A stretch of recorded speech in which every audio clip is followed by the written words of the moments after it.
slide-nya sudah terlihat. Oke, ya. Oke, seharusnya di kalian ini 30 Oktober ya, tanggalnya ya? Ya, Ibu. Oke, nggak apa-apa, di saya masih 29 Oktober.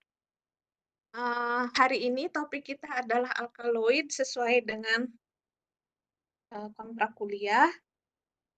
Kita akan membicarakan mengenai aspek fitokimia dari alkaloid, terutama, kalian kita akan review kembali ya, overview kembali, apa itu alkaloid, bagaimana sifat fisika kimianya, dan titik beratnya pada, kuliah fitokimia itu adalah, bagaimana kita mengisolasinya dari tanaman.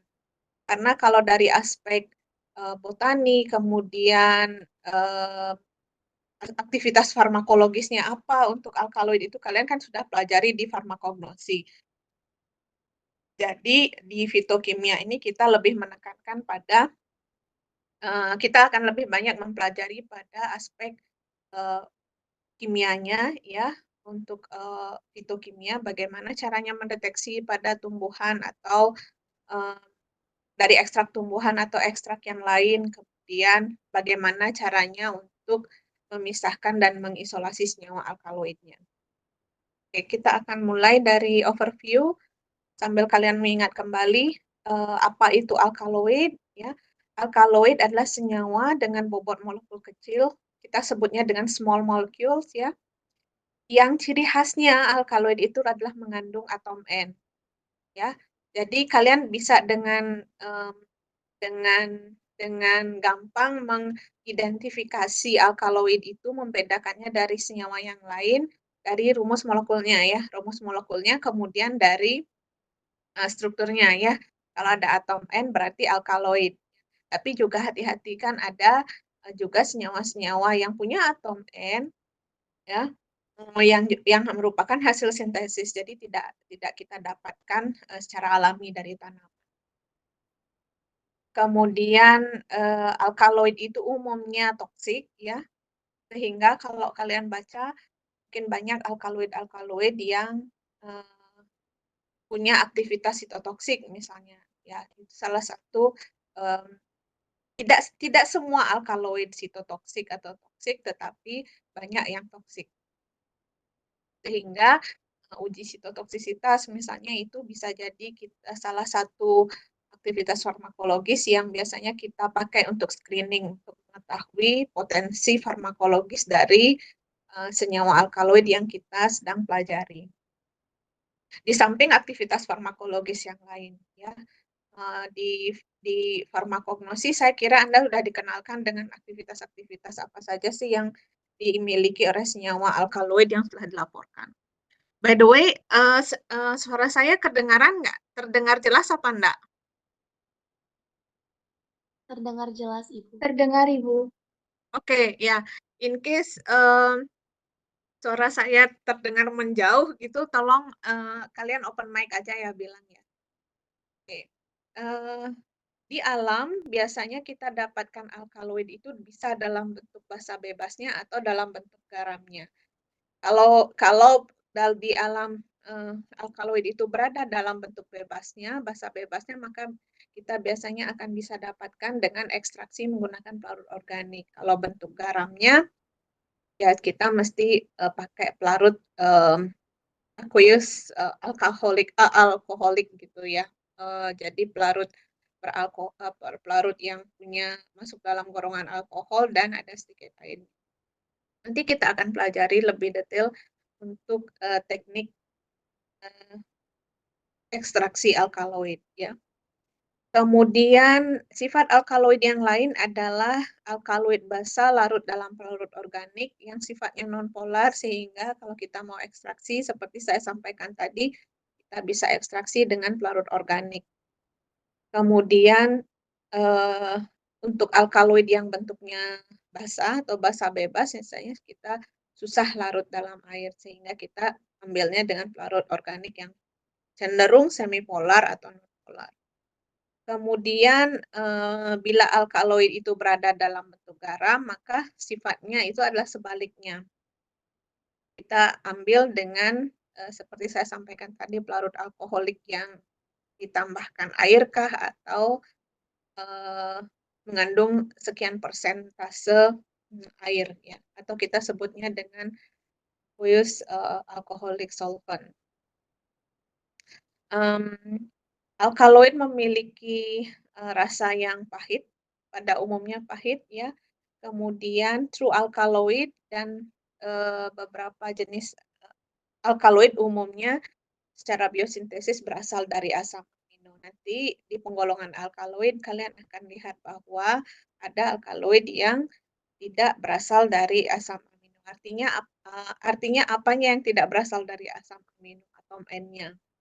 Ya, atom N-nya tidak berasal dari asam amino tetapi berasal dari reaksi yang namanya transaminasi yang memungkinkan adanya transfer atom N dari amino asid eee, ke, salah satu atom yang ada di struktur, eee, senyawa pseudoalkaloid ya yang masuk dalam kategori alkaloid tetapi tidak secara biosintesis tidak berasal dari asam amino. Nah, alkaloid ini dihasilkan dari, apa saja? Yang pertama dari tumbuhan, mungkin Anda sudah kenal secara luas ya, sering membaca senyawa-senyawa alkaloid yang berasal dari tumbuhan, bisa berasal dari bagian akar, batang, daun, atau bijinya. Misalnya yang terkenal ya, yang dari akar, Rauwolfia itu berasal dari akar, IPK, Aconitum hydrastis itu kita temukan alkaloid pada akarnya. Sedangkan pada yang alkaloid yang kita temukan pada kulit batang misalnya kinin ya dari kinkona, kemudian yohimbin dari yohimbe ya, dan kemudian yang dari daun misalnya dari daun Datura metal atau, eee, Nicotiana tabacum ya, yang kalian sering, dengar untuk komponen pada senyawa pada tembakau ya, nikotin. Kemudian, koka yang dari biji misalnya pada theobromine, theobromine itu didapat dari kakao, kemudian, kafein dari kopi ya, kemudian cola. Nah, selain dari tumbuhan seperti yang saya sebutkan tadi dan kalian bisa juga lihat di slide, alkaloid ini juga dihasilkan oleh, mikroorganisme, misalnya jamur ya, kemudian alkaloid yang masuk dalam golongan peptida atau, cyclopeptida ya, itu juga bisa kita dapatkan selain dari mikroorganisme jamur, juga bisa diisolasi dihasilkan oleh bakteri misalnya. Kemudian, selain mikroorganisme jamur, bakteri ini juga mungkin kalau kalian pernah dengar, eee invertebrata dari, marine invertebrata ya. Jadi marine invertebrata misalnya, spons, kemudian, tunicate, kemudian apalagi ya itu, tunicate, kemudian yang masuk dalam kategori Echinodermata. Nah, hewan-hewan laut itu, invertebrata dari laut itu juga bisa menghasilkan senyawa-senyawa alkaloid. Kita tidak akan bahas detail untuk, senyawa-senyawa alkaloid dari mikroorganisme atau dari mikroorganisme secara spesifik atau dari organisme laut ya, atau dari marine invertebrata. Tapi nanti kalau kalian tertarik, kalian silahkan baca-baca jurnal. Jadi kita akan lebih, spesifik pada, alkaloid yang dihasilkan dari tumbuhan. Mungkin ada sedikit nanti saya singgung beberapa dari jamur atau dari bakteri. Nah, penamaan alkaloid itu ada penamaan spesifik atau tidak? Tidak ada, ya. Penamaan yang spesifik tidak ada. Jadi kalau kita, eee, lihat dari penamaan alkaloid yang sudah ada sekarang, senyawa alkaloid yang sudah ditemukan sekarang, kita bisa lihat polanya atau pattern-nya. Misalnya yang pertama, nama alkaloid itu berasal dari nama genus dari tanaman penghasilnya. ya dari tanaman penghasil di mana alkaloid itu dilaporkan pertama kali. Misalnya ada hidrastin, alkaloid hidrastin. Itu diambil nama alkaloid ini diambil dari Hydrastina canadensis, dan kalian perlu ingat bahwa nama ini hidrastin ini contohnya ini adalah nama trivial. Kalau kalian buka-buka website yang apa namanya website untuk senyawa-senyawa kimia misalnya Chem atau Chem Spider. Nah, kalian akan temukan di situ ada nama trivial. Kalian mungkin sudah belajar di kimia dasar sebelumnya ya. Ada untuk setiap senyawa atau struktur kimia itu ada nama trivial. Nama trivial itu common name-nya ya. Kemudian ada nama IUPAC-nya. Ya, jadi nama IUPAC-nya penamaan mengikuti sistem internasional ya, berdasarkan aturan IUPAC. Jadi misalnya 1,2 dihidroksi bla bla bla. Nah, yang kayak gitu itu tuh namanya nama IUPAC. Kemudian nama seperti nama trivialnya, nama umumnya atau common name-nya, atau kalau kalian misalnya kan kalian punya nickname gitu ya untuk memudahkan itu dipanggil, seperti contohnya pada hidrastin ini. Nah, ini yang biasanya kalau untuk alkaloid ada beberapa pattern yang digunakan ya. Yang pertama misalnya seperti saya sampaikan tadi berasal dari nama genus tanaman penghasilnya dari mana alkaloid itu dilaporkan didapatkan atau diisolasi pertama kali. Misalnya hidrastin dari Hydrastina canadensis. Kemudian atropin berasal dari atau diisolasi dari Atropa belladonna. Jadi diberi nama berdasarkan nama genus tanaman penghasil. Kemudian ada juga yang diberi nama, alkaloid itu diberi nama berdasarkan nama spesies dari tanaman hasilnya. Misalnya, kalau kita lihat dari namanya kokain, senyawa alkaloid dari Erythroscilum coca ya. Jadi diberi nama kokain. Demikian juga belladonnin ya. Itu dari Atropa belladonna. Kemudian juga bisa diberi nama berdasarkan nama bahannya, misalnya pada ergotamin. Ergotamin itu diisolasi dari jamur ergot namanya ya. Jamur ergot itu jamur dari genus Claviceps. Contohnya salah satu penghasil ergotamin itu adalah jamur genus spesies Claviceps purpurea misalnya. Nah, itu diambil dari nama bahannya. Kemudian penamaan alkaloid juga berdasarkan aktivitas farmakologisnya, misalnya morfin. Morfin karena dihubungkan dengan aktivitas farmakologisnya. Kemudian demikian sama juga dengan emetin. Ada juga yang diberi nama sesuai dengan nama penemunya, misalnya Beletirina itu berhubungan dengan nama penemunya. Kemudian, nah itu dari segi nomenklatur, terutama untuk nama trivial atau common name-nya, kemudian kita lihat sifat fisika dan kimia. Sifat fisika dan kimia ini tergantung pada bentuk alkaloid yang diisolasi dari bahan bahan alam ya, dari bahan tumbuhan atau bahan lainnya, apakah dari jamur, apakah dia dalam bentuk basa bebas di sana keberadaannya atau dalam bentuk garam. Jadi itu akan menentukan dengan cara apa kita sebaiknya ekstraksi. Jadi kalau yang bentuknya basa bebas misalnya akan lebih mudah kita dapatkan dengan ekstraksi dengan pelarut organik atau non-polar.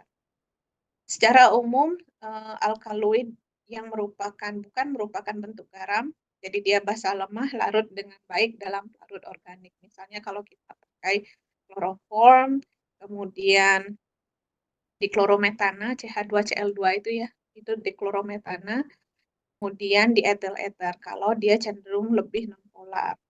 Tapi biasanya kalau kalian lihat di banyak pustaka, mungkin yang sering kalian lihat nanti adalah kloroform,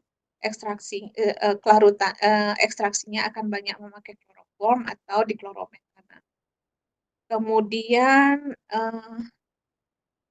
alkaloid dalam bentuk senyawa murninya bisa kita dapatkan dalam bentuk padatan, bisa kristal, bisa juga amorf, ya.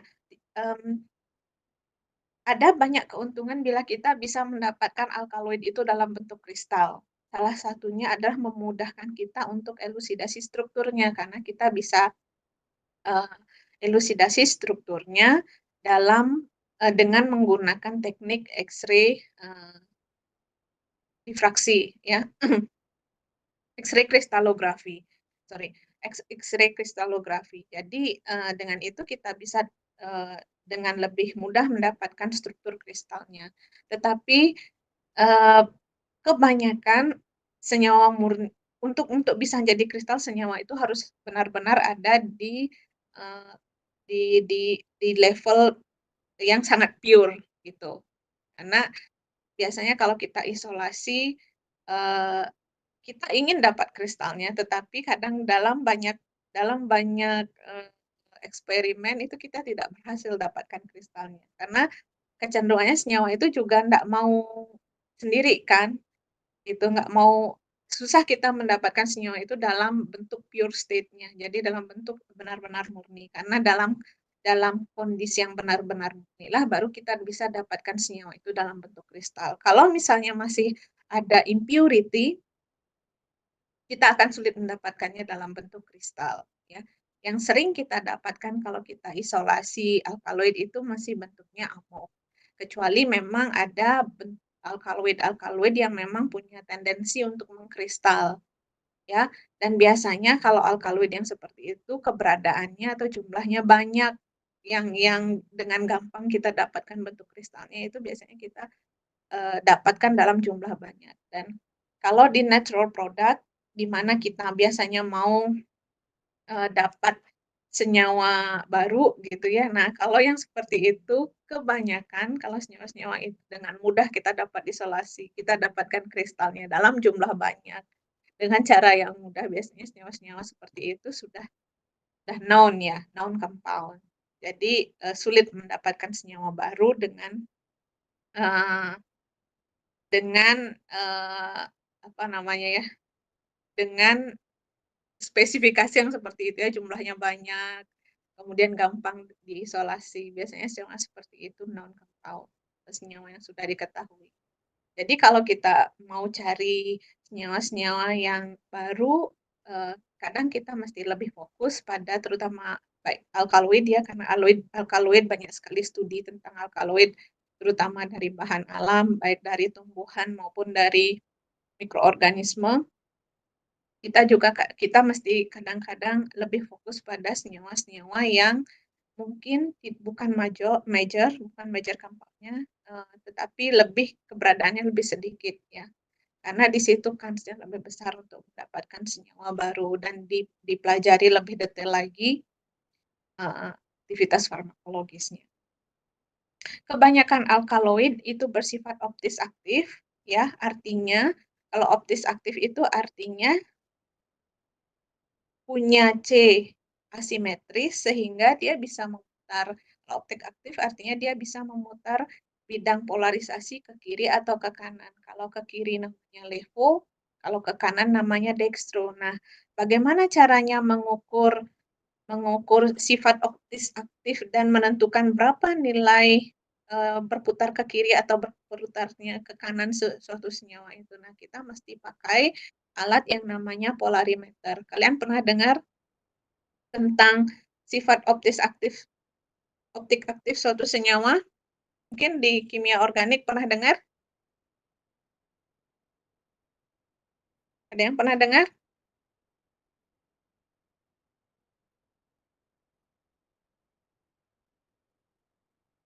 Belum pernah dengar semuanya?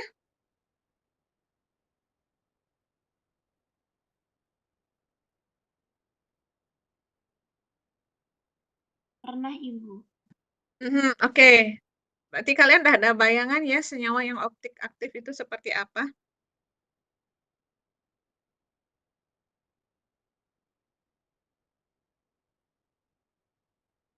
Nah, kalau menurut kalian kira-kira ada nggak senyawa alkaloid yang tidak memutar bidang polarisasi, artinya tidak optik aktif?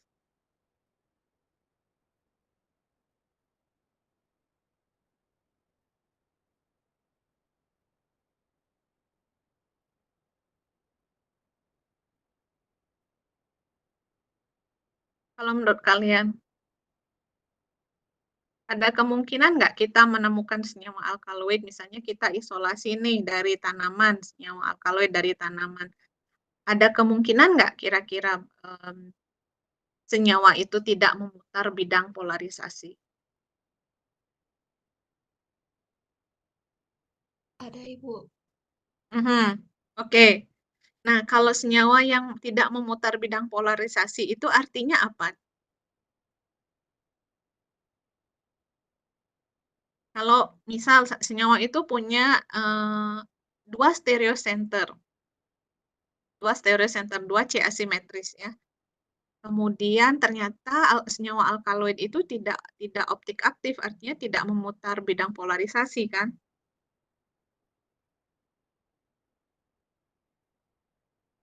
Kira-kira apa analisis kalian? Senyawa seperti itu namanya apa sih?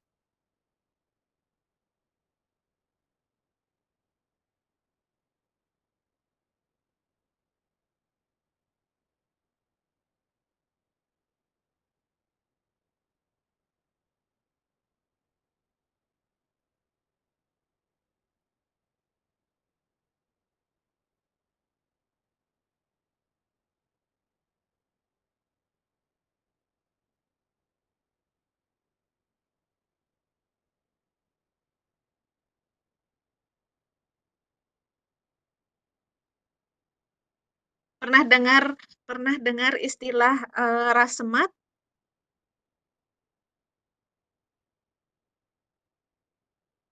Kalian pernah pernah dengar istilah campuran rasemat? Di kimia organik pernah nggak dengar itu? Nah, di sini salah satu penerapan kimia organik ya, kalian akan ketemu istilah-istilah seperti itu. Coba nanti cari ya, apa itu campuran rasemat? Ini dari sekian mahasiswa nggak ada satupun nih yang tahu apa itu campuran rasemat. 81 mahasiswa loh. Apa nggak diajarin di kimia organik?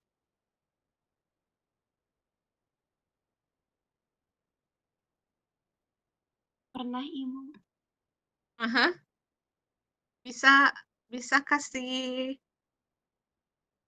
penjelasan apa itu campuran rasemat? Baik, Ibu izin menjawab. Mhm. Campuran rasemat adalah campuran yang memiliki jumlah enantiomer tangan kiri dan kanan yang sama dari sebuah molekul kiral, Ibu. Hmm, oke, benar. Sehingga kita tahunya itu campuran rasemat atau tidak itu dari mana?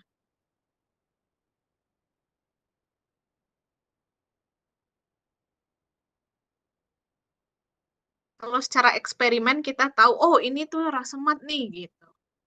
Kalau secara eksperimen kita taunya dari mana?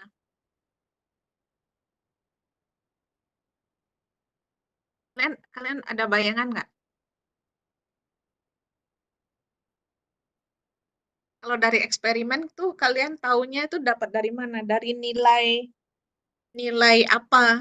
Dari suatu eksperimen kalian tahu, oh ini nih rasemat nih, tidak optik aktif gitu.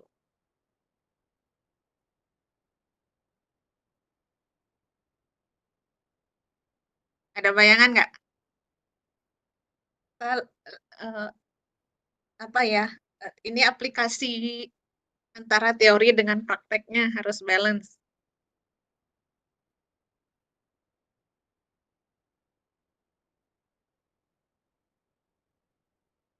Dari nilai apanya kalian bisa tahu, oh secara eksperimen, oh ini nih campuran, ini rasemat, racemic mixture nih, gitu. Campuran rasemat nih. Ini tidak optis aktif gitu. Kalian taunya secara eksperimen dari mana?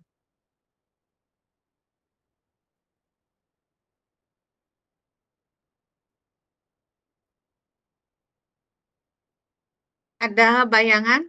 Ada pernah mendengar? Ada pernah diajarin di kimia organik?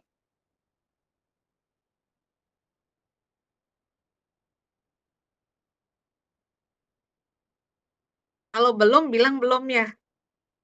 Kalau sudah ya saya lewati, berarti kalian tinggal jawab nanti kita lewati. Tapi kalau belum, kalian bilang belum.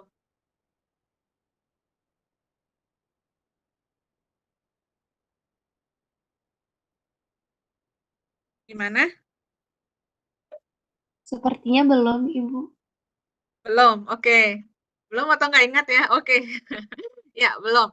Nah, caranya kita tahu apakah suatu kita kan, nah ceritanya begini nih, kalau kita bekerja melakukan isolasi alkaloid nih dari bahan alam, dari tumbuhan atau dari mana, dari mikroorganisme. Nah, kita isolasikan. Kemudian kan kalian dapat isolatnya nih, senyawa murninya, gitu kan. Kemudian kalian sudah elusidasi strukturnya, kalian dapat strukturnya. Tahap selanjutnya yang kalian lakukan adalah kalian lihat optical rotation-nya untuk melihat apakah senyawa kalian itu optik aktif atau dia tidak optik aktif. Jadi campuran rasemat seperti yang saya bilang tadi. Ya. Jadi kalau senyawa itu punya chiral karbon, atom C asimetris, berarti kalian wajib lakukan pengukuran optical rotation. Nah, pertanyaannya kalau senyawa tidak punya chiral karbon, atom C asimetris kan, atom C chiral atau atom C asimetris, perlu nggak kita hitung optik aktifnya? Ya tidak perlu. Karena yang memutar bidang polarisasi kan senyawa yang punya atom C chiral kan. Kalau dia tidak punya atom C chiral berarti kan tidak memutar bidang polarisasi. Jadi kita tidak perlu.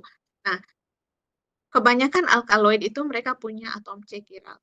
Memang ada yang tidak, tapi kebanyakan iya punya atom C chiral, dan artinya kita harus melakukan, kalau kita mengisolasi senyawa itu, kita harus melakukan pengukuran optical rotation sehingga kita tahu apakah senyawa alkaloid yang kita isolasi itu dia bisa memutar bidang polarisasi atau optik aktif atau tidak, atau dia rasemat.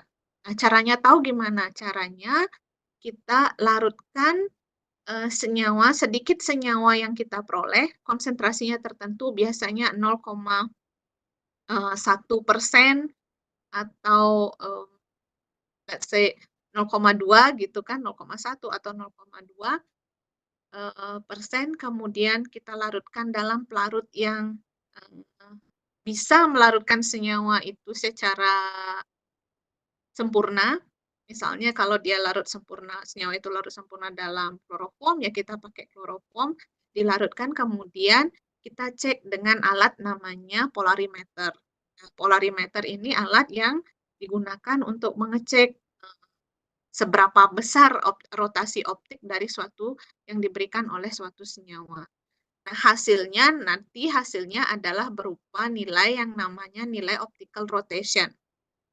Nah, kalau kalian lihat di pustaka, ya, lihat di pustaka biasanya di bagian yang berhubungan dengan isolasi senyawa, ya, saya tampilkan salah satu publikasi saya. Kalau kalian lihat di sini, nilai mana yang mencerminkan nilai optik rotasi optik suatu senyawa hasil isolasi. Nah, kebetulan ini senyawanya alkaloid, ya, namanya saya beri nama serilisin. Nah, untuk nama trivialnya, nah, dari nilai yang mana dari keseluruhan data ini kita bisa melihat data optical rotation-nya. Nah, dari sini kalian bisa lihat yang bracket ini alpha D, itu artinya nilai optical rotation diukur pada 20 derajat Celcius. Tanda 20 ini mencerminkan suhu pengukuran. Besarnya adalah plus 201. Plus ini mencerminkan dextro, artinya dia senyawa ini memutar bidang polarisasi ke kanan. Jadi angka ini keluar dari alatnya, tetapi misalnya suhu pengukuran itu kita yang harus set. Alatnya namanya polarimeter.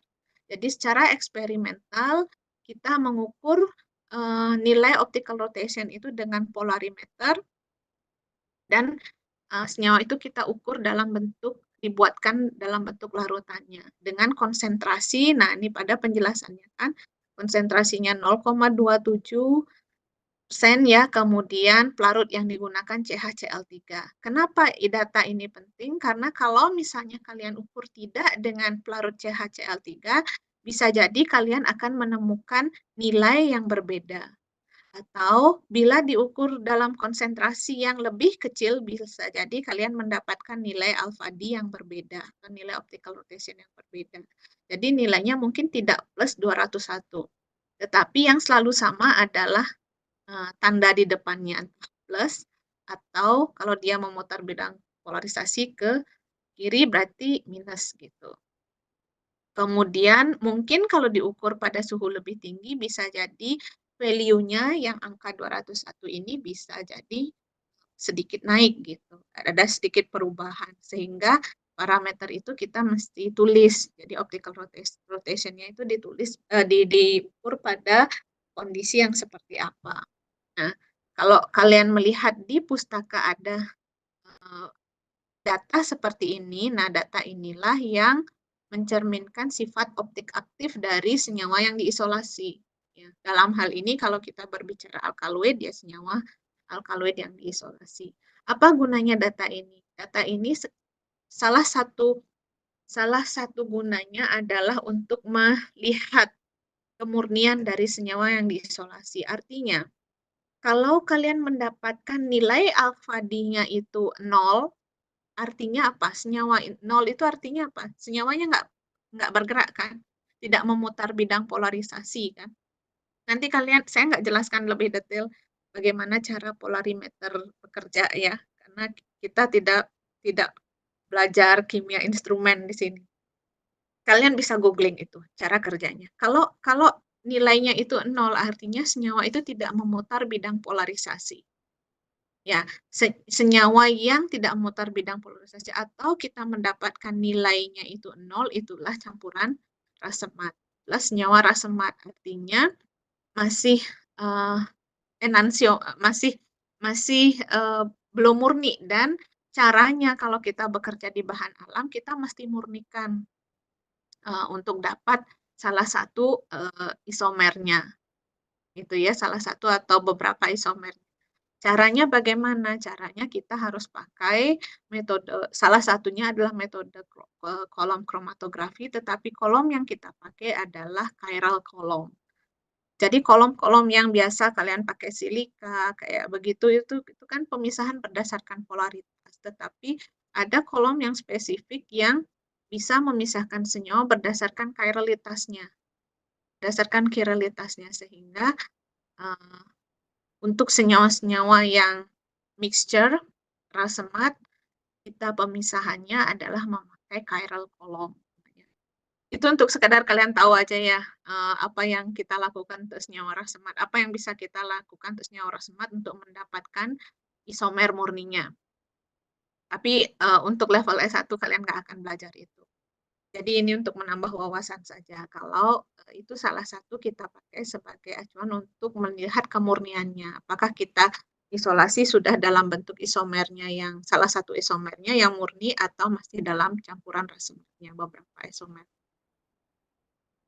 Oke, untuk optik aktif mudah-mudahan kalian bisa terima penjelasannya ya.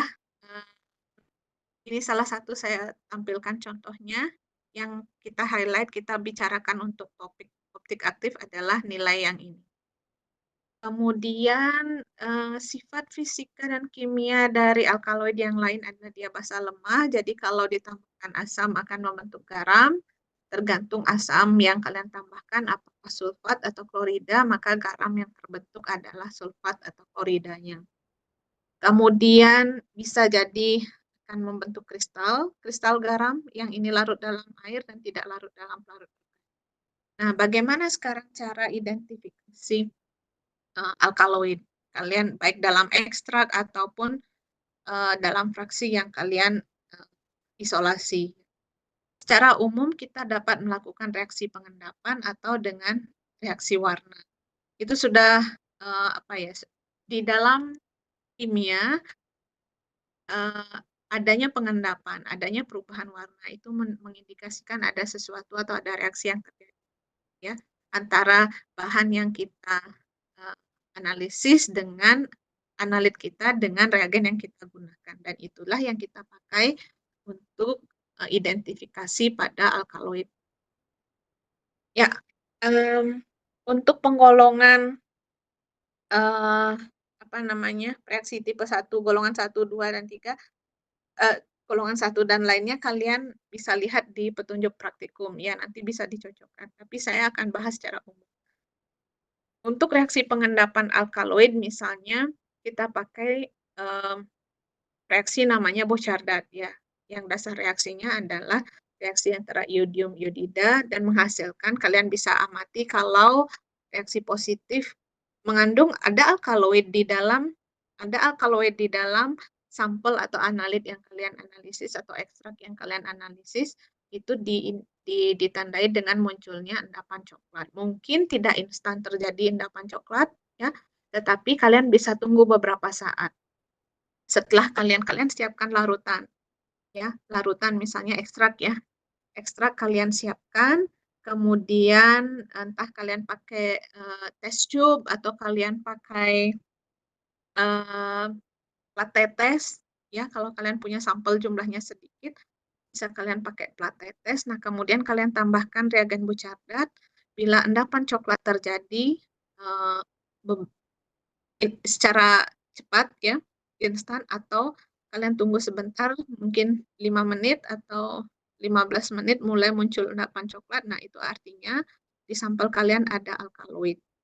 Demikian juga kalau kalian pakai reaksi misalnya Falser-Mayer, ya, itu reaksi antara kalium raksa dengan 2 iodida, dan ini hasil reaksi positif alkaloid apabila terjadi endapan putih kekuningan. Mungkin yang kalian banyak pakai itu adalah reaksi Dragendorff, ya, yang merupakan kombinasi dari bismut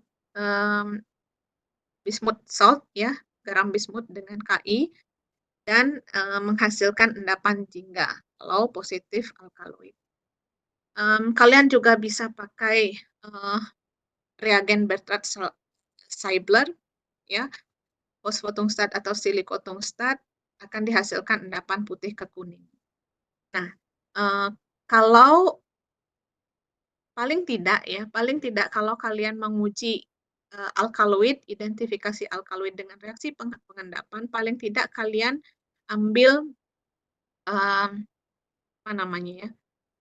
lakukan reaksi dengan tidak hanya dengan satu reagen, misalnya Dragendorff saja, tidak begitu, tetapi ambil representasi dari golongan 1 atau golongan 2 gitu, ya. Jadi jangan hanya satu reagen. Kenapa? Karena kalian harus benar-benar, di ekstrak itu kan isinya macam-macam. Bisa jadi alkaloid yang kalian mau analisis itu atau identifikasi atau screening ada atau tidak itu jumlahnya sedikit. Sehingga dan warna ekstrak bisa jadi bermacam-macam. Sehingga kalian bisa lihat, oh ini kayaknya benar atau tidak endapan coklat. Ini karena warnanya dengan ekstrak mungkin susah kalian bedakan. Sehingga kalian perlu coba juga reaksi, salah satu cara untuk memilih reaksi pakai reaksi yang memberikan warna positif itu cukup berbeda dengan ekstrak kalian, sehingga bisa dengan jelas kalian amati perubahan apabila terjadi reaksinya positif. Kemudian apabila hasilnya negatif, coba lagi dengan konsentrasi bahan uji yang lebih besar. Bisa jadi jumlahnya sedikit dalam ekstrak, karena kalau kalian bekerja dengan ekstrak, bisa jadi kalau kalian tingkatkan konsentrasi bahan ujinya, maka baru kalian lihat reaksi positifnya. Itu yang sering terjadi. Nah, ini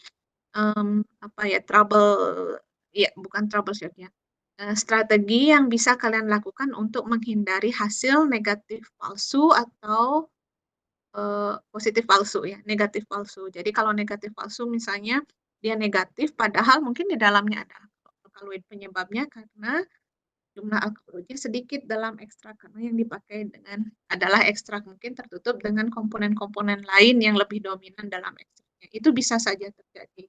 Sehingga mungkin nanti kalau kalian vaksinasi, kalian dapat beberapa fraksi, di fraksinya malah baru kalian deteksi, kalian analisis, kemudian terdeteksi alkaloid. Nah, kalau kalian dapat hasil seperti itu artinya pengujian pada ekstrak itu harus ditingkatkan konsentrasinya. Ya, itu pasti ada di ekstrak, tidak mungkin dia ada di fraksi tetapi tidak ada di ekstrak kan, itu kan tidak mungkin. Jadi kalian mesti tingkatkan jumlah ekstrak yang digunakan untuk analisis sehingga kalian dapat hasil yang sesuai. Nah, reaksi ini banyak digunakan untuk screening fitokimia dan kadang-kadang reaksi pengendapan ini juga dikombinasikan dengan reaksi warna. Kenapa? Karena kadang-kadang untuk pengendapan tidak jelas kalian amati endapannya, mungkin karena warna endapannya jumlahnya sedikit dan warnanya susah dibedakan dengan warna ekstrak kalian. Itu yang sering terjadi kalau kita bekerja dengan ekstrak. Sehingga kadang-kadang dikombinasikan dengan reaksi warna, misalnya dengan reaksi Marquis yang menghasilkan warna, ya tidak menghasilkan endapan, tetapi menghasilkan perubahan warna, bisa range-nya cukup luas dari kuning sampai ungu. Kemudian dengan iodoplatina, hasilnya juga beragam, ya, terjadi perubahan warna dari ekstrak kalian ke apabila positif setelah ditambahkan dengan iodoplatina. Kalau Marquis sepertinya masih mungkin kita punya di lab ya. Iodoplatinat saya tidak tahu. Kemudian bila kalian mungkin nanti praktikum melakukan screening fitokimia, usahakan kalian buat reaksinya itu baru. Atau mungkin bisa kalian buat beberapa saat sebelum praktikum atau beberapa lama sebelum praktikum, tetapi simpan di kulkas. Itu akan lebih baik. Ya, karena apa? Karena di tempat kita kan suhunya panas ya. Jadi reaksi-reaksi degradasi itu lebih cepat terjadi. Sehingga kalau kalian buat reaksi ya usahakan disimpan di tempat yang dingin ya. Kalau kita punya kulkas khusus untuk reaksi kimia, itu juga bisa ditaruh di situ sehingga kalian bisa pakai lagi, tidak harus selalu membuat baru. Nah, in case misalnya dapat hasil yang sepertinya kok negatif palsu, nah kalian bisa coba juga lihat kalau hasilnya kalau kalian buat reagennya fresh, terutama misalnya dengan Dragon Dove misalnya, ya. Kemudian reaksi warna alkaloid yang lain dan cukup spesifik untuk alkaloid tertentu, misalnya pada reaksi warna dengan reaksi asam nitrat pekat. Misalnya pada brusin, alkaloid brusin akan muncul warna merah kalau di dalam sampel yang kalian uji itu ada alkaloid brusinnya. Atau misalnya kolkisin. Jadi ini reaksi warna yang cukup spesifik untuk alkaloid tertentu. Kemudian reaksi Erdmann juga begitu, terutama untuk senyawa alkaloid karnisin akan timbul warna kuning, kemudian hijau, biru, kebiruan ya. Demikian juga Frohde ini reaksi Frohde ini isinya sulfomolybdat ya. Reaksi ini merupakan reaksi yang cukup spesifik terutama untuk morfin dan golongan morfin. Maka kalian akan dengan cepat bisa mendeteksi perubahan warna apabila setelah ditambah reaksi Frohde muncul warna violet, maka kita bisa tahu ya ini di sini ada morfin. Marquis juga demikian cukup spesifik untuk morfin ya, memberikan warna merah kemudian biru. Kemudian strychnine reaksi yang cukup spesifik untuk strychnine itu adalah mandelin. Isinya adalah sulfovanadat. Kita tidak punya rasanya yang ini ya, yang sulfovanadat ini kita nggak punya. Ini menghasilkan warna violet untuk strychnine. Nah, reaksi warna biasanya lebih banyak digunakan untuk senyawa alkaloid yang telah diisolasi atau pure compound ya. Karena reaksi warna kita butuh cuman sedikit ya, dan biasanya untuk pure compound juga kita tidak punya jumlahnya besar ya, terutama yang diisolasi langsung dari bahan alam bukan hasil dari sintesis, jumlahnya sedikit. Kemudian dengan reaksi warna kita juga butuh reagen dalam jumlah sedikit dan lebih gampang kita amati, sehingga reaksi warna biasanya kita pakai untuk senyawa alkaloid yang sudah diisolasi atau pure compound atau fraksinya yang sudah lebih terpisah dari senyawa-senyawa yang lain. Sehingga perubahan warna lebih jelas kita amati kalau dengan si warna. Oke, saya lanjutkan. Ada pertanyaan sampai di sini? Sebelum saya lanjutkan ke struktur dasar dari alkaloid. Tidak ada? Oke, kalau belum ada, saya lanjutkan. Kalau kita lihat struktur dasar alkaloid, ada dua secara umum. Yang pertama adalah alkaloid heterosiklik dan alkaloid asiklik. Dari mana kita membedakannya? Kalau kalian lihat, semua struktur di depan, baik yang masuk kategori alkaloid heterosiklik maupun alkaloid asiklik, punya cincin atau siklik pattern ya dalam strukturnya. Tetapi yang membedakan adalah kalau kalian lihat alkaloid heterosiklik, atom N-nya berada dalam cincin tersebut. Tapi dalam alkaloid asiklik, atom N-nya tidak ada dalam siklik, dalam ring yang ada di struktur itu, tetapi ada di rantai sampingnya. Misalnya pada efedrin dan feniletilamin, ya. Kita punya, lihat ini ya, di sini ada satu ring ya, benzen, fenil ya, fenil. Kemudian rantai sampingnya itu adalah ada atom N-nya. Nah, alkaloid yang seperti ini disebut alkaloid asiklik. Jadi atom N-nya yang merupakan penanda dia alkaloid itu tidak ada dalam struktur sikliknya, tetapi menjadi rantai samping dalam struktur tersebut. Itu namanya alkaloid asiklik. Kebalikannya adalah alkaloid siklik atau heterosiklik. Jadi atom N-nya ada di dalam struktur sikliknya. Misalnya kita lihat penggolongannya alkaloid heterosiklik, misalnya pirol bahasa Indonesianya. Pirol kalau strukturnya seperti ini, ya. Ada pentasiklik, kemudian ada dua double bond di sini, kemudian N ada di salah satu karbonnya itu digantikan oleh dengan atom N, yang membentuk struktur pirol. Kemudian pirolidin kalau tidak ada double bond, ya. Kemudian piperidin kalau kita punya satu struktur heksana dan salah satunya diganti, salah satu atom C-nya diganti dengan N, maka jadilah struktur piperidin. Kalau purin ini adalah struktur dasarnya adalah bisiklik, ya. Ada satu heksana yang punya dua atom N, dua C-nya digantikan oleh atom N, dan satu pentena ya, karena punya double bond di sini, dan dua C-nya digantikan oleh atom N. Nah, ini adalah strukturnya purin. Kemudian kita lihat tropan. Tropan, kalau kalian lihat tropan ini seperti gabungan dari dua, let's say ini dua pentana.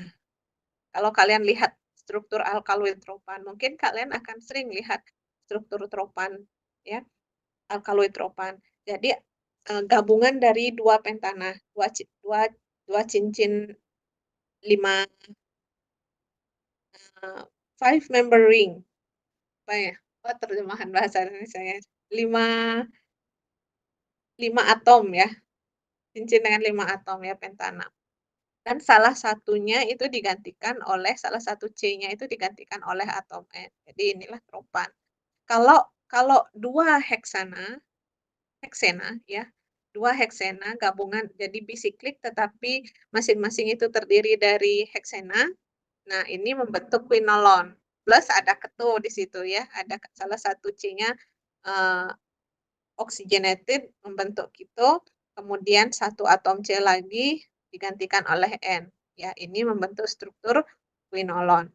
Kalau yang gabungan antara heksena dengan pentena, nah ini jadilah dia alkaloid struktur dasar dari alkaloid heterosiklik yang namanya indol. Ya, kalau kalian lihat di sini ada benzen ring plus connect dengan pentena. ya, dan salah satu atom C pada pentena ini digantikan oleh nitrogen, inilah membentuk struktur indol. Mungkin kalau kalian mau mengingat, caranya mengingat seperti itu, ya mulai dari yang single ring kan, single ring pentena, kemudian kalau yang single ring heksana, tapi satu atom C-nya digantikan oleh En, itu jadi strukturnya piperidin. Kalau purin gabungan dari uh, apa cincin 6 C dengan 5C gitu ya. Jadi indol dengan purin ini mirip dia, bisiklik, satunya cincin 6C, satunya cincin 5C, hanya bedanya kalau purin di cincin 6C-nya ada 2 C yang digantikan oleh nitrogen, demikian pula di cincin 5C-nya gitu. Ya, jadi seperti ini ya. Ini struktur alkaloid yang heterosiklik. Mungkin kalau kalian baca pustaka nanti akan sering di pustaka biasa sering ditulis nih alkaloid golongan-golongan pyrrole, golongan pyrrolidin, golongan piperin, golongan purin gitu. Dari mana sih autor itu bisa membedakan, oh ini golongan piperidin, ini golongan purin, ini indol ya, dari basic structure ini, dari struktur dasar ini. Jadi mungkin akan banyak nih di sini bisa ada berapa ring lagi yang connect dengan yang terikat dengan ring yang nomor pentena ini. Kemudian di sini mungkin ada banyak ring lagi ya. Jadi strukturnya bisa jadi sangat diverse ya. Tetapi kita lihat biasanya kalau penggolongan alkaloid dari struktur dasarnya. Struktur dasarnya ya dari mana ya? Dari ini, dari pattern ring ini. Makanya kita bisa bilang, oh si senyawa ini berdasarkan strukturnya dia masuk golongan indol, yang ini masuk golongan quinolon. Jadi kalau kita temukan struktur seperti ini dalam struktur kimia senyawa alkaloid itu ya berdasarkan hal tersebutlah kita masukkan dia dalam golongannya, baik quinolon, indol, tropan maupun yang lain. Oke, berdasarkan kerangka karbon, alkaloid itu ada alkaloid kerangka karbon dan biosintesisnya. Alkaloid itu ada alkaloid sebenarnya atau kita biasa dengar dengan nama true alkaloid, ada alkaloid protoalkaloid, ada juga alkaloid semu atau pseudoalkaloid. Apa yang membedakan? Yang membedakan adalah pertama dari kerangka karbonnya, kemudian dari biosintesisnya, jalur biosintesisnya, itulah yang beda. Nah, kalau alkaloid sebenarnya atau true alkaloid memiliki sistem heterosiklik yang mengandung atom N, ya, jadi akan membawa pola seperti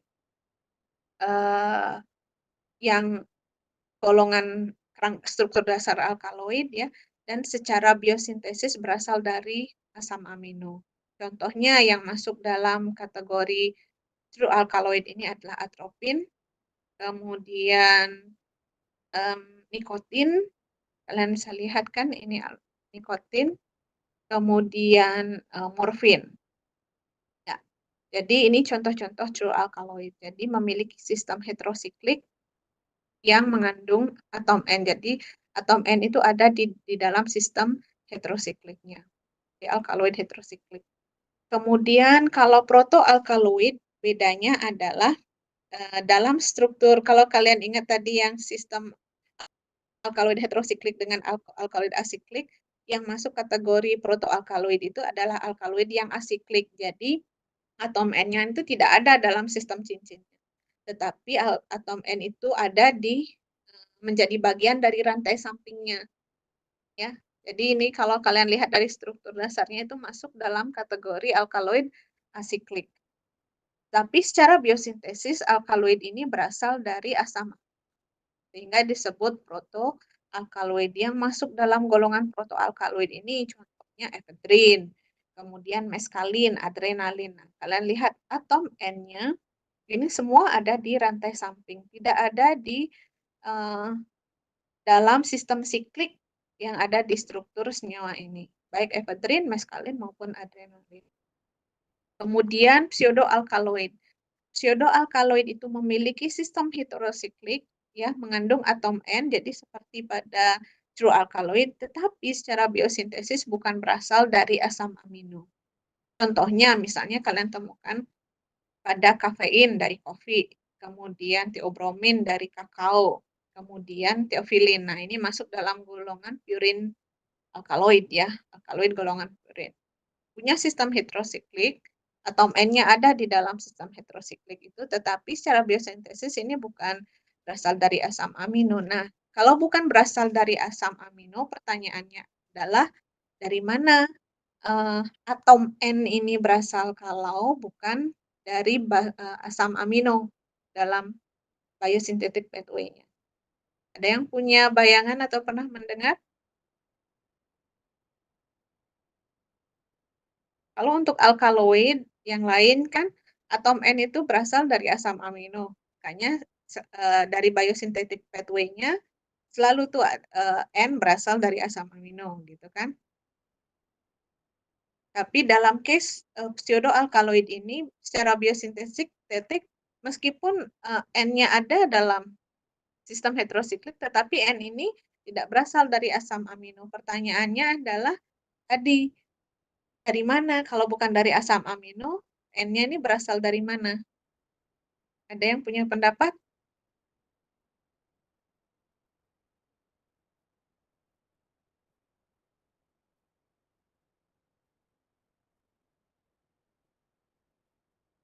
Ada yang punya pendapat?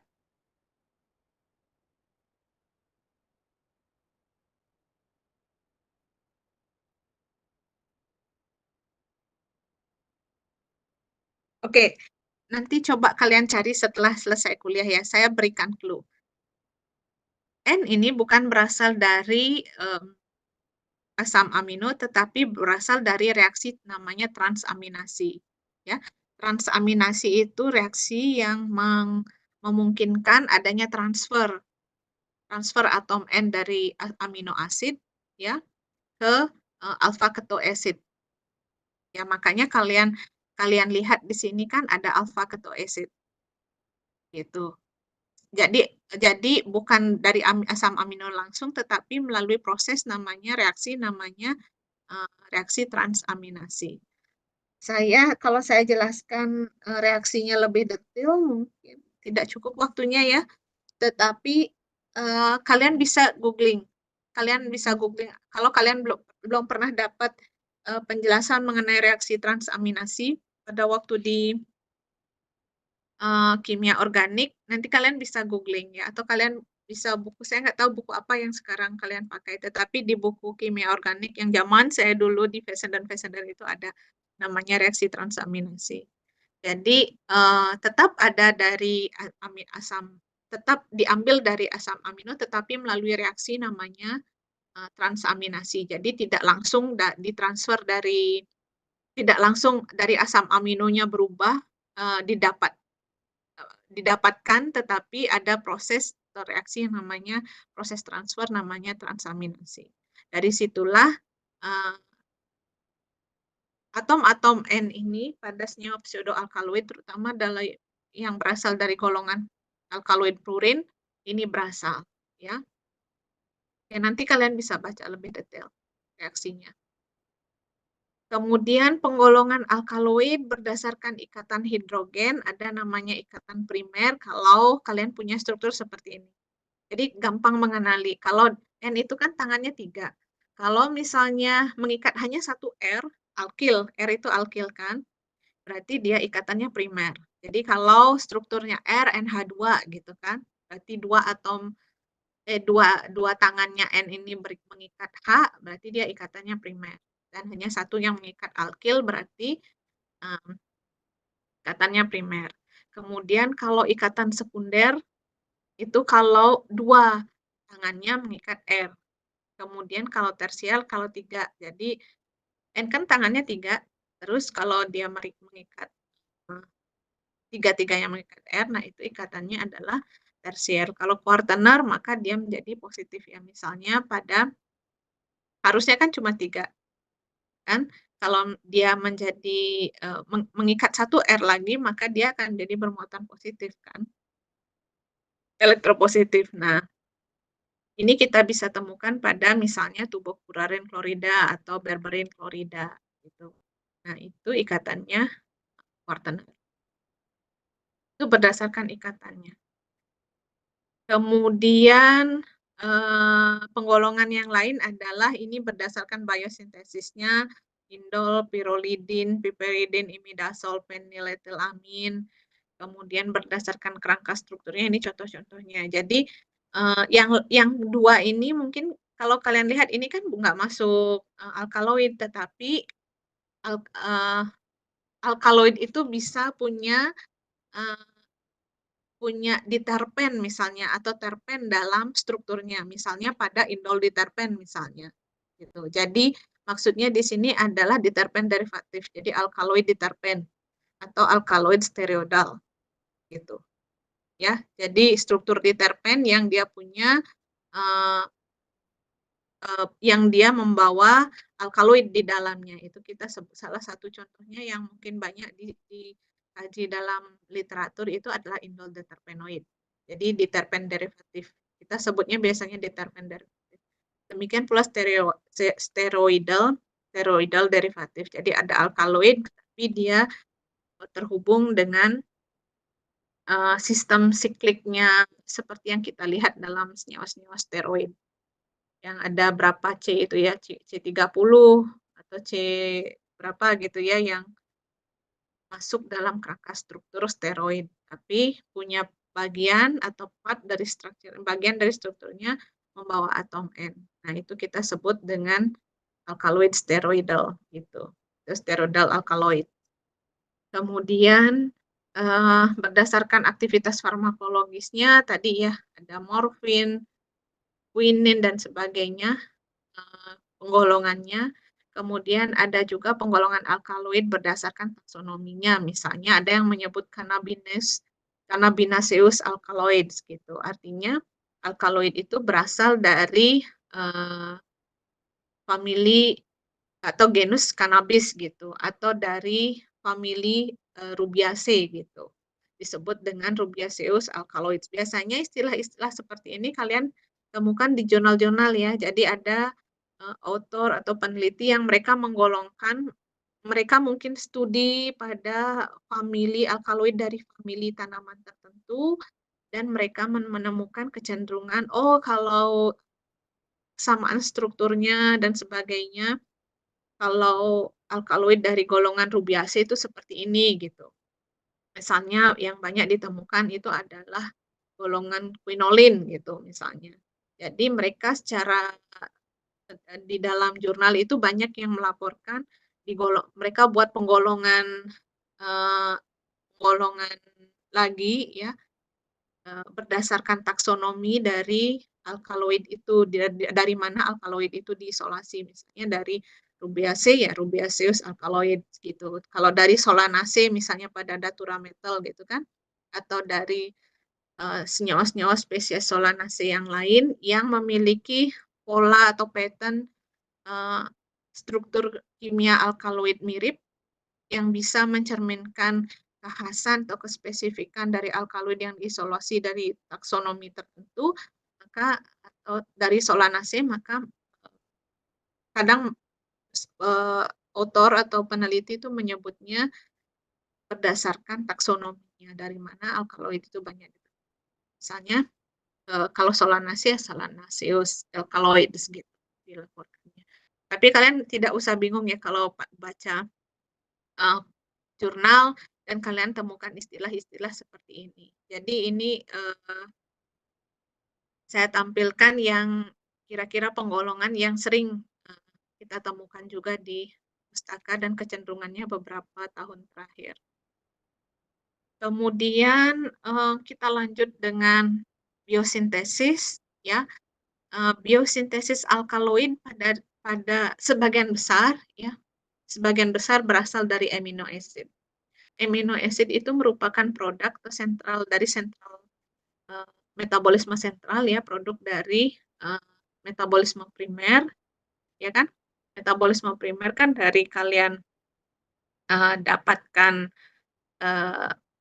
polisakarida dari glukosa gitu kan, kemudian kalian dapatkan protein dan sebagainya, dan dari protein ini kan disusun oleh amino acid. Nah, amino acid ini atau aromatic amino acid inilah yang berperan dalam pembentukan metabolit sekunder alkaloid. Jadi kalau kalian bertanya kapan emangnya amino acid itu masuk ke jalur biosintesis atau tertrigger jalur biosintesis tanaman atau pada mikroorganisme itu untuk menghasilkan alkaloid, kita flashback lagi. Kenapa apa sih filosofinya? Kenapa metabolit sekunder itu dihasilkan? Salah satu kalau yang proses metabolisme primer atau metabolit primer itu kan dihasilkan untuk kelangsungan hidup tumbuhan atau mikroorganisme kalau kita bicara mikroorganisme, ya kan?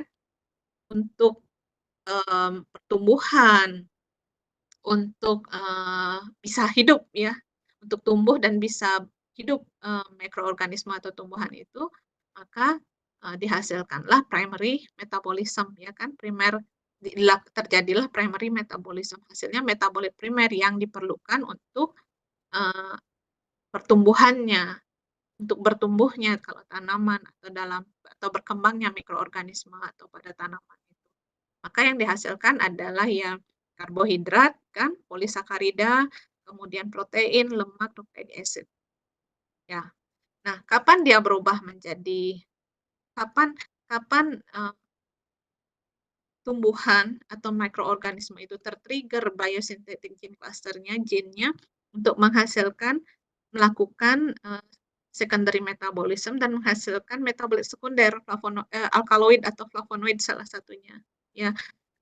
Nah, itu terjadi, kita mesti balik lagi ke tujuan kenapa organisme itu menghasilkan metabolit sekunder. Tujuan pentingnya kenapa diproduksi itu adalah untuk defense, untuk pertahanan.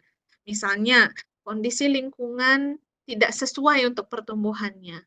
Berarti ada sesuatu nih yang harus diproduksi oleh mikroorganisme kah atau oleh tanaman kah untuk dia bisa bertahan di lingkungan yang tidak cocok dengan perubahan lingkungan atau habitat yang tidak cocok dengan bagaimana dia seharusnya hidup, bisa bertahan hidup.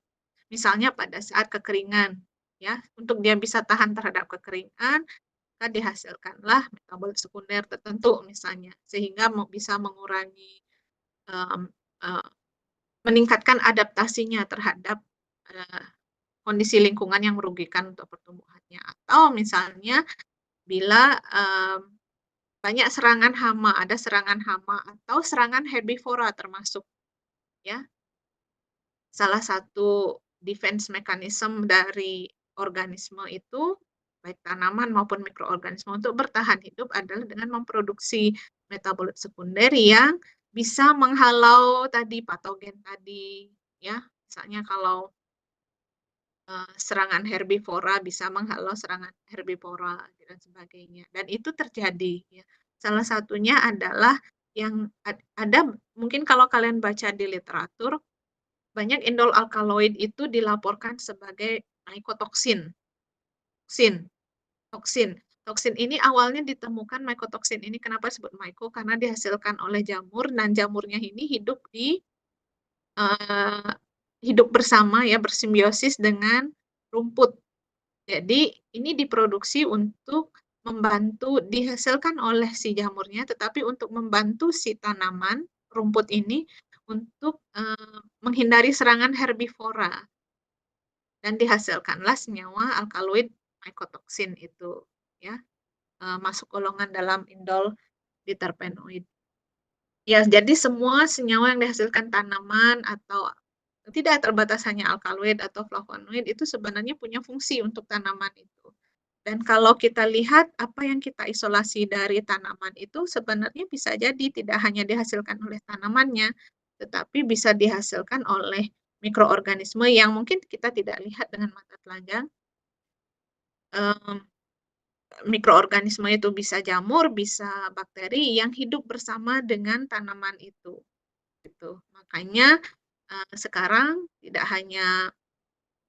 mungkin tidak hanya sekarang, itu sudah dari beberapa dekade yang lalu, tidak hanya dari tanaman kita mengisolasi metabolit sekunder, tetapi juga dari mikroorganisme.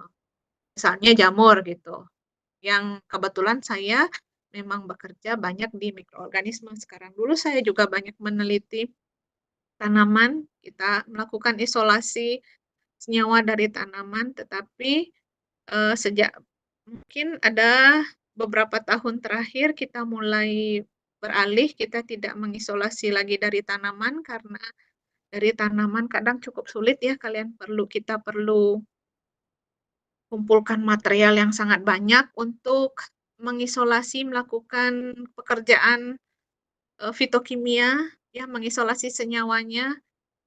Jadi kita tidak lakukan itu lagi, tetapi kita ambil mikroorganisme dari tumbuhan itu, kemudian kita fermentasi mikroorganisme itu di lab, ya. Eh, Mungkin kalau Anda nanti mau lihat bisa main-main ke lab yang di lantai 3 di LPPM. Nah, kemudian dari hasil fermentasi itu kita bisa aturkan kalau kita mau banyak metabolitnya, berarti kita bisa fermentasi dalam jumlah lebih banyak pada media. Kita pakai untuk media fermentasinya media beras gitu ya, kita bisa fermentasi dalam jumlah banyak sehingga kita bisa dapat ekstrak dalam jumlah banyak. Jadi kita bisa modify sendiri di lab tergantung berapa kita mau ya. Kemudian dari situ baru kita isolasi senyawanya, alkaloidnya kah atau flavonoidnya gitu. Jadi ini juga untuk membuka wawasan kalian bahwa kita tidak bisa kita sangat mungkin tidak hanya mengeksploitasi tumbuhan saja gitu kan, karena kita kadang dihadapkan pada keterbatasan bahan ya, karena kalian perlu ambil satu pohon itu, misalnya kalau kalian mau kerja fitokimia, kalian mau bisa jadi kalian akan ambil hampir setengahnya daun dari tumbuhan itu, atau kalau tumbuhannya tidak terlalu besar, dan itu kan pekerjaan yang panjang. Nah, salah satu cara lain untuk dapatkan senyawa fitokimia yang mungkin ada di tumbuhan itu bisa jadi dengan cara kita ambil mikroorganisme yang hidup dengan tumbuhan itu gitu ya.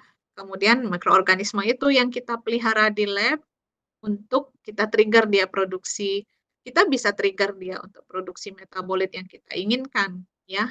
Dan ilmu itu yang berkembang sekarang, dan itu yang saya lihat pada saat saya sekarang riset, saya visit di Amerika ini. Jadi ini bukannya saya berbicara terlalu tinggi untuk kalian, tidak, tapi untuk mungkin di antara kalian ada yang mau meneruskan sekolah nantinya. Jadi ini untuk memberikan bayangan bahwa di luar itu sudah seperti itu loh gitu. Jadi kita masih bekerja dengan tumbuhan, berusaha mengisolasi senyawanya, bahkan di luar sekarang orang udah bisa sekarang orang sudah mulai belajar juga untuk bagaimana memodulasi genetik dari tanaman itu sehingga bisa menghasilkan metabolit yang kita inginkan, atau mengambil gennya kemudian disisipkan di mikroorganisme sehingga penghasil metabolitnya itu bukan lagi tumbuhannya tetapi mikroorganisme, dan itu bisa kita perbanyak di lab. Sekarang ilmu itu berkembang ke sana. Dasarnya apa? Dasarnya kita mesti ngerti fitokimia di satu sisi ya kan. Kenapa metabolit itu dihasilkan? Kan pasti ada reasonnya. Tidak mungkin metabolit itu dihasilkan tanpa ada reason. Nah, itulah dasar kenapa sekarang yang berkembang adalah biosynthetic study, ya. Tidak hanya eksplorasi dari tanaman, tetapi fitokimia itu sudah berkembang jadi ke biosynthetic study pada level genetik. Ya, itu apa ya namanya overview untuk kalian. Bagaimana update sekarang, perkembangan sekarang untuk biosynthetic study pada mikroorganisme. Jadi tidak hanya kita sekarang mengandalkan misalnya kalian belajar nanti kultur jaringan gitu ya, bagaimana kita produksi metabolit sekunder atau metabolit sekunder misalnya melalui kultur jaringan, tidak hanya itu caranya. Tapi sekarang berkembang bagaimana memodulasi atau biogenetik atau genetik biosynthetic gene cluster-nya yang ditemukan, kemudian itu bisa disisipkan di host ya, bisa pakai mikroorganisme dan diproduksi senyawa itu di lab oleh mikroorganisme yang membawa gene yang mungkin diambil dari tanaman, tapi sudah dimodify sehingga gene itu bisa tetap aktif di host yang berbeda, misalnya dengan mikroorganisme. Perkembangan ilmu itu sekarang sudah seperti itu. Oke. Nah, ini lanjutan lagi biosintesis alkaloid dari ornitin, ya misalnya pada contoh kokain, ya, bagaimana sintesis dari kokain ini diawali dengan melibatkan ornitin, ya. Demikian pula ada nicotinic acid. Jadi backbone-nya itu berasal dari ornitin. Kemudian ada demikian juga pada skopolamin dan hyoscyamin atau atropin ya. Jadi backbone-nya kalau kalian lihat itu berasal dari phenylalanin. Ya, backbone-nya, kemudian nitrogennya berasal dari situ, kemudian dari asam amino ini, kemudian produk akhirnya alkaloid yang dihasilkan adalah skopolamin maupun hyoscyamin. Ini adalah contoh lainnya. Saya tidak jelaskan lagi satu persatu. Kemudian yang ini saya rasa kalian bisa baca sendiri ya, untuk biosintesis kodein, tebain, kemudian morfin, ya, backbone-nya berasal dari mana. Kemudian ini indol. Kalau indol, kalau kita lihat dari alkaloid golongan indol sudah sangat jelas bahwa itu backbone-nya itu berasal dari triptofan, asam amino triptofan. Jadi backbone ini berasal dari triptofan, misalnya pada alkaloid indol yang kita temukan misalnya pada reserpin. Kalian lihat kan backbone ini dibawa oleh reserpin dan inilah ciri khasnya dari triptofan atau triptamin. Ya, jadi backbone ini yang dibawa. Oke, kemudian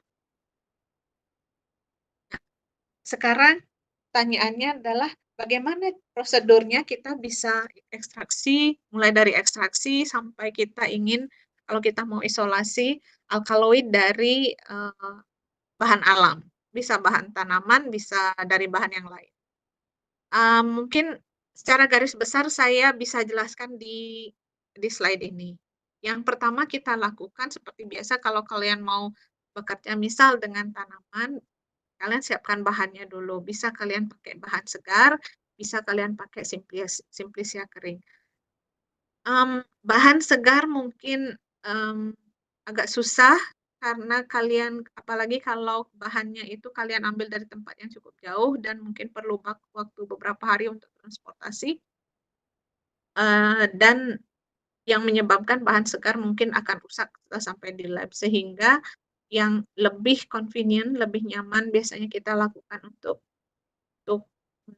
kita lakukan studi isolasi, ekstraksi isolasi itu adalah dengan mengeringkan bahan segar itu sehingga kita dapat simplisia keringnya. Nah, biasanya simplisia kering itu tergantung pada dari mana dia berasal ya. Kita lakukan pretreatment dan jenis simplisianya. Misalnya kalau daun gitu kan. Kalau daun yang banyak ada di daun dan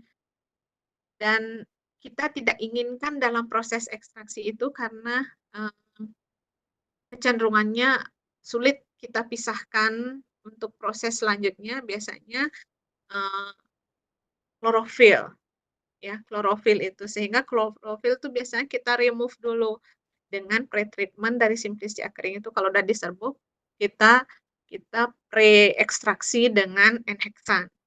N-heksan itu bisa meremove, kita gunakan biasanya untuk remove senyawa-senyawa yang sangat nonpolar, misalnya klorofil, misal asam-asam lemak, karena bila itu banyak di simplisia kita dan kita biarkan, itu akan menyulitkan proses vaksinasi dan isolasi kita. Sehingga biasanya bahan-bahan yang sangat nonpolar itu kita remove dulu di awal. dengan N-hexan. N-hexan is okay karena N-hexan itu kan tidak terlalu toksik. Beda kalau kita pakai benzen ya. Kalau benzen kan kalau kalian lihat indeks polaritas sama-sama 0, tetapi kenapa sekarang kita tidak pakai benzen misalnya atau diethyl ether misalnya, karena isu dengan toxicity. Jadi paling nggak heksan itu less toxic lah dibandingkan dengan kalau kalian misalnya kerja dengan benzen di lab. Dan dengan facility yang kita punya, misalnya kalian kerjaan kan tidak di fume hood ya, tidak di lemari asam. Kemudian kadang kalian nggak pakai glove. Sebenarnya itu nggak boleh. Setiap kali kalian bekerja dengan fitokimia itu melibatkan banyak reagen kimia dan banyak pelarut organik. Jadi kalau kalian bekerja dengan pelarut organik, dengan reagen-reagen kimia, dan mungkin kalian tidak semua baca safety data set-nya. Jadi setiap reagen yang kalian pakai dalam reaksi-reaksi fitokimia atau dalam praktikum fitokimia, even dalam praktikum farmakognose misalnya, itu kalian kan nggak baca tuh. Mungkin kalian tidak baca, siapa tahu ada yang baca ya. Kalau saya anjurkan sih kalian baca safety data set untuk setiap reagen yang kalian pakai, sehingga kalian tahu kalian seperti apa mesti handlingnya. Kalau reagen yang kalian pakai atau pelarut organik yang kalian pakai punya kecenderungan mudah menguap. Kemudian kalian kerjanya kan nggak di lemari asam gitu kan.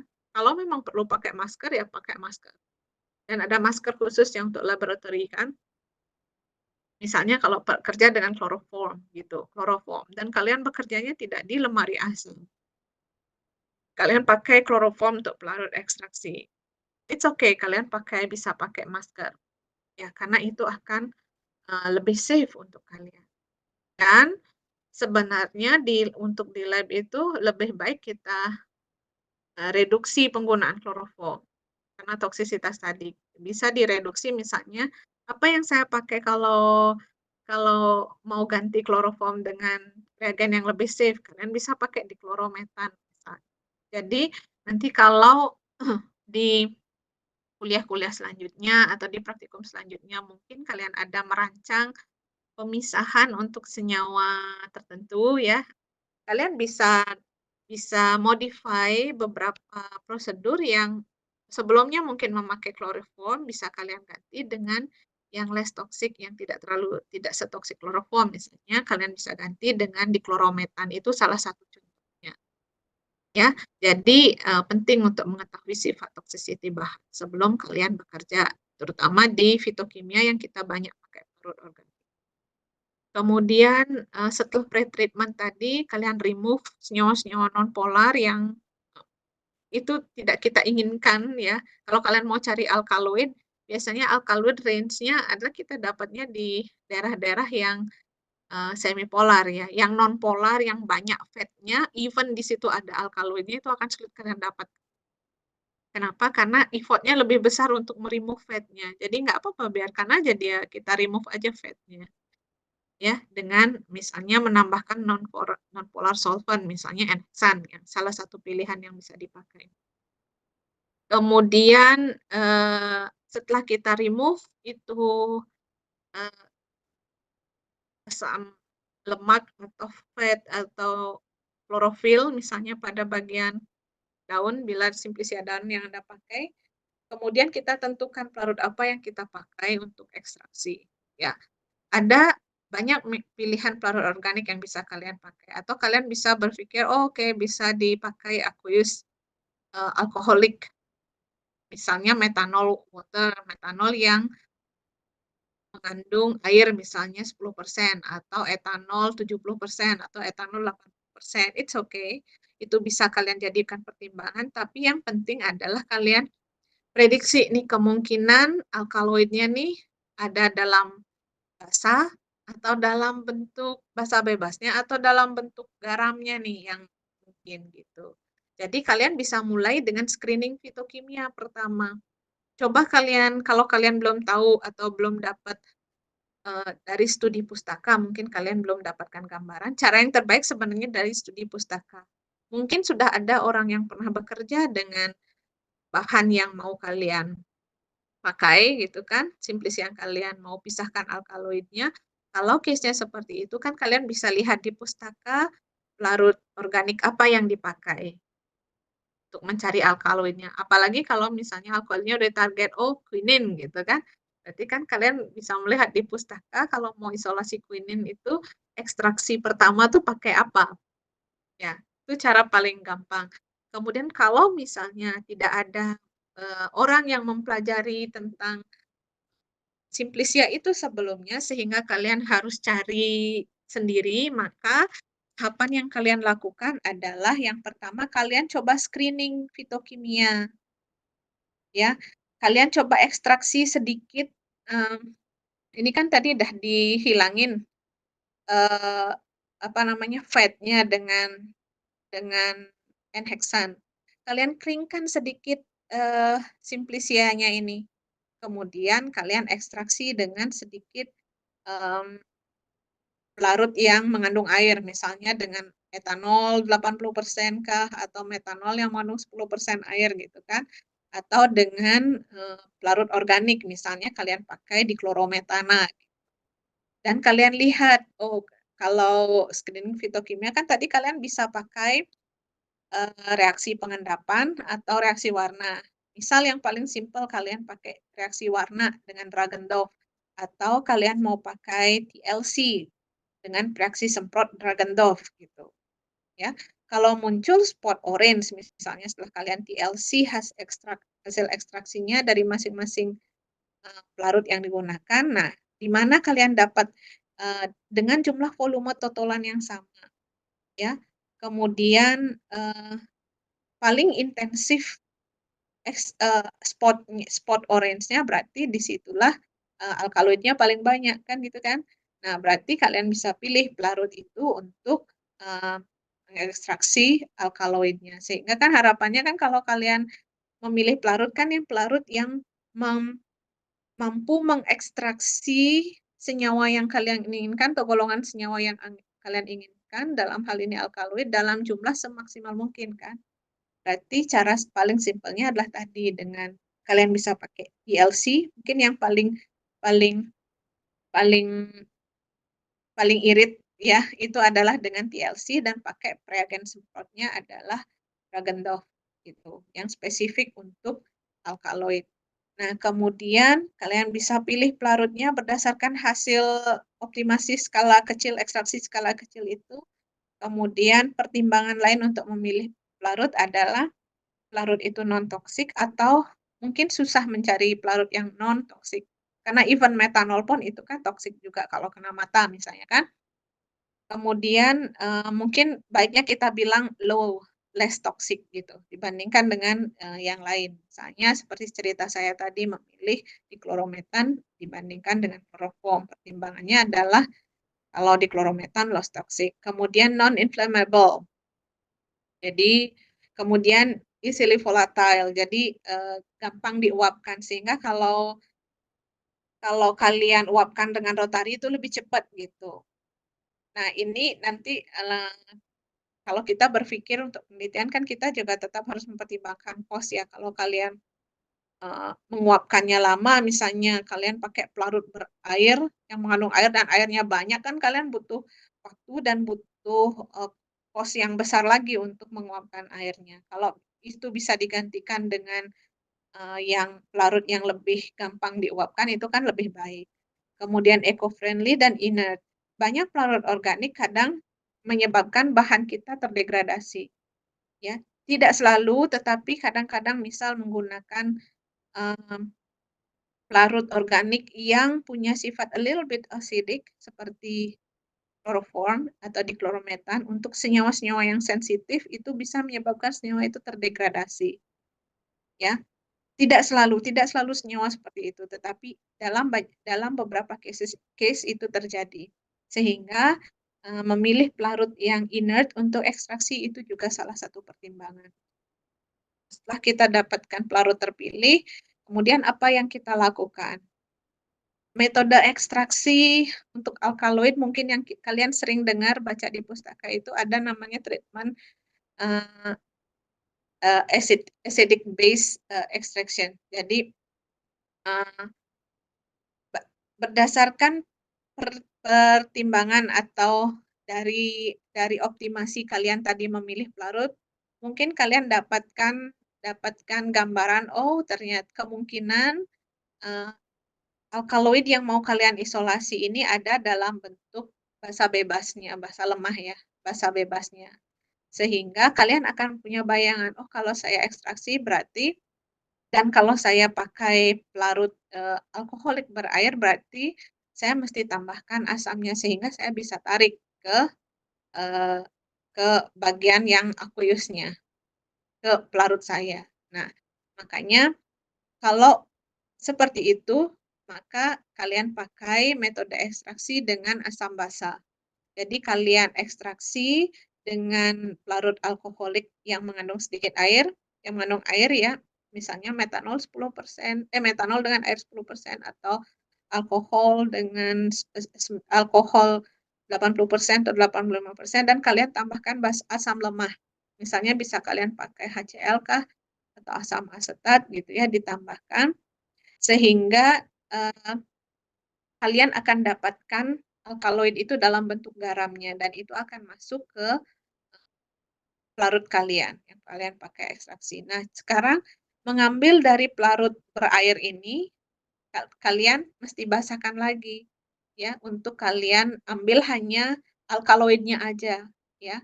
Maka kalian tambahkan misalkan, pakai amonia 25% misalnya, ya untuk dibasahkan lagi dia sehingga kalian bisa tarik alkaloidnya dari pelarut alkoholik ini dengan, pelarut organik misalnya eee, dengan diklorometan atau dengan, eee, mungkin kloroform gitu ya atau etel asetat. Jadi kalian bisa, ambil lagi ya. Jadi stepnya kalau treatment asam basa itu seperti itu. Seringkali teknik ini meskipun agak ribet kan kalian mesti tambahkan asam dulu, kemudian setelah itu baru ditarik, ditambahkan basa, dibasahkan, kemudian baru diambil dengan pelarut organik. Tapi dalam banyak case ini, memberikan hasil yang lebih efisien ya. Jadi kalian, bisa mendapatkan alkaloidnya dalam jumlah lebih banyak dengan teknik, asam basa seperti ini dalam banyak case ya. Meskipun tidak selalu, meskipun kalau kalian baca dari pustaka ada juga yang mengisolasi atau mengekstraksi itu tidak menggunakan, teknik asam basa, tetapi misalnya langsung dimaserasi dengan larut organik tertentu gitu. Karena, berarti kalau seperti itu, alkaloid yang yang ingin diisolasi itu kemungkinan besar ada dalam bentuk basa bebasnya sehingga gampang tertarik ke pelarut organik gitu. Atau bisa juga dengan teknik perkolasi, sokletasi atau reflux. Itu tekniknya ya. Sehingga kalian hasil akhir dari proses ekstraksi ini adalah kalian dapat ekstraknya, kemudian dari ekstrak ini apa yang dilakukan untuk mendapatkan alkaloidnya, kita pakai teknik, pemisahan secara umum ya dengan misalnya berbasis kromatografi. Jadi kalian bisa lakukan vakum liquid chromatography yang pertama, jadi tujuannya adalah kalau kalian punya ekstrak dalam jumlah banyak misalnya 20 gram gitu. Kalau kalian bisa bayangkan kalau itu langsung kalian kromatografi open kolom, kalian bisa bayangkan kan berapa kali open kolom yang harus kalian lakukan, dan berapa ribuan cube yang mungkin kalian dapatkan. Ya kan, itu nggak efisien untuk bekerja, untuk pemisahan. Sehingga biasanya untuk pemisahan kasar kita lakukan dengan VLC, dengan bantuan vakum, sehingga kalau namanya kromatografi, kemudian kalau kalian pakai adsorben silika kan dasar pemisahannya berdasarkan polaritas, ya. Tapi karena kalian dibantu vakum, ya, jadi,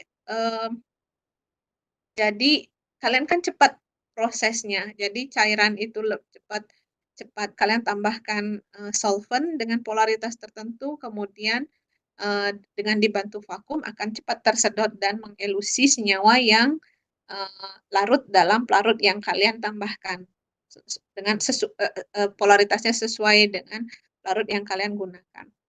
Jadi, PLC biasanya kita pakai untuk, pemisahan ekstra kasar sehingga kalian dapat fraksi-fraksi ya, dan, yang umumnya kita pakai adalah silika. Silika silika yang normal phase sehingga kalian bisa ekstraksi, kalian bisa gunakan pelarut organik untuk eluennya, kalian bisa pakai pelarut organik yang gradien, mulai dari yang nonpolar sehingga senyawa yang nonpolar keluar dulu kan, terelusi, kemudian kalian step by step bisa naikkan polaritasnya misalnya increase by 10% atau increase by 20%. Sehingga polaritasnya meningkat, sehingga nanti kalian akan dapatkan fraksi-fraksi yang keluar, yang terelusi, itu sesuai dengan, eee, polaritas pelarut yang kalian gunakan, gitu. Nah, sekarang kan udah dapat nih fraksi-fraksi kasarnya, apa yang dilakukan terhadap fraksi kasar ini, yang dari VLC ini, kalian jumlahnya kan akan lebih sedikit nih daripada ekstrak awal yang kalian VLC kan. Maka yang selanjutnya kalian lakukan, kalian bisa lakukan kolom kromatografi biasa, bisa dengan silika lagi atau dengan, eee, adsorban yang lain ya, fase fase diam yang lain, tergantung dari sifat senyawanya. Biasanya antara VLC menentukan apakah kita VLC-nya sudah pakai silika, apakah open kolom kromatografinya kita pakai silika lagi atau yang lain, kita lakukan optimasi. Ya, kalau kalian optimasi misalnya, oh oke, lebih bagus pemisahannya dengan, silika, maka dengan eluen tertentu gitu ya, kalian bisa pakai eluen itu dan dipisahkan lagi dengan open kolom silika. Jadi, seperti itu ya bayangannya. Oke, sampai di sini ada pertanyaan?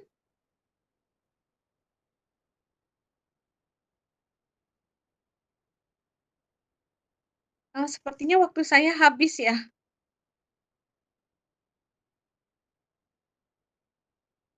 Untuk yang proses ini, karena ini penekanan dalam kalian belajar fitokimia, bagaimana teknik pemisahannya, setelah penjelasan dari saya ini mungkin akan lebih baik kalau kalian, saya kasih tugas jurnal dan kalian bisa journal reading ya, bisa baca dari jurnal itu teknik seperti apa sih yang dipakai untuk pemisahan isolatnya. Dan itu akan menjadi tugas yang akan kalian presentasikan untuk pertemuan minggu depan, sambil saya melanjutkan 2 proses ini. Apa yang kita lakukan setelah kita dapat isolat, yang kalian isolasi dengan teknik-teknik isolasi senyawa metabol sekunder itu apa yang kita lakukan. Penjelasan lebih detailnya nanti kita akan ada di penjelasan mengenai spektroskopinya sampai kalian dapat struktur kimia. Oke, tapi secara global akan saya jelaskan minggu depan. Untuk tugas ini TLC system kalian bisa pelajari, TLC system yang bisa kalian pakai untuk deteksi alkaloids ya. Kemudian saya akan beri kalian tugas journal reading. Jadi tugasnya seperti ini, ya topiknya adalah pemisahan alkaloid sesuai dengan topik kita di fitokimia. Kemudian akan dipresentasikan minggu depan. Pembagian kelompoknya saya ingin minta tolong ke Korma untuk membagi satu kelompok 10 mahasiswa, jadi tiap kelompok membahas satu topik pemisahan alkaloid per golongan alkaloid ya. Jadi tidak boleh sama antara kelompok 1 dengan kelompok 2. Contoh penggolongan alkaloid seperti di depan ya, misalnya indol, pirol, apa dan sebagainya ya. Jadi kalian penggolongannya berdasarkan itu dan ambil satu topik. Cukup dilihat di jurnal itu, oke kalian baca jurnalnya utuh. Tapi topik yang kita bahas adalah di teknik pemisahannya. Jadi itu yang kalian point out pada saat kalian presentasi. Oke, sampai di sini cukup ya?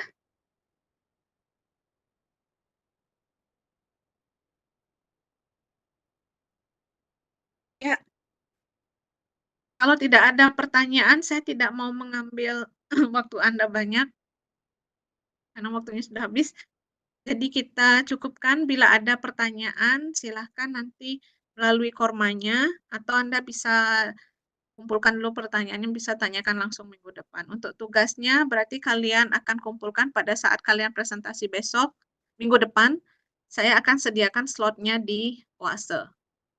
Jadi, Minggu malam ya tugasnya, jadi biar saya punya kesempatan untuk membaca tugas Anda sebelum dipresentasikan. Kemudian bila mungkin Kormanya saya minta tolong karena kalau misal jam 12 itu terlalu siang untuk saya, itu tengah malam di saya, bila mungkin, atau ada waktu, eee, kita mulai lebih awal, kuliahnya, jam 7 di waktu kalian di saya oke, atau di hari lain yang kalian punya waktu, eee, sebelum jam 12, it's okay untuk saya, karena jam 12 itu tengah malam di saya ya, hampir tengah malam di saya. Baik, Ibu. Kalau kalian menemukan waktunya. Oke, terima kasih semuanya. Selamat mengikuti kuliah selanjutnya. Bye-bye. Baik, Ibu. Terima kasih, Bu.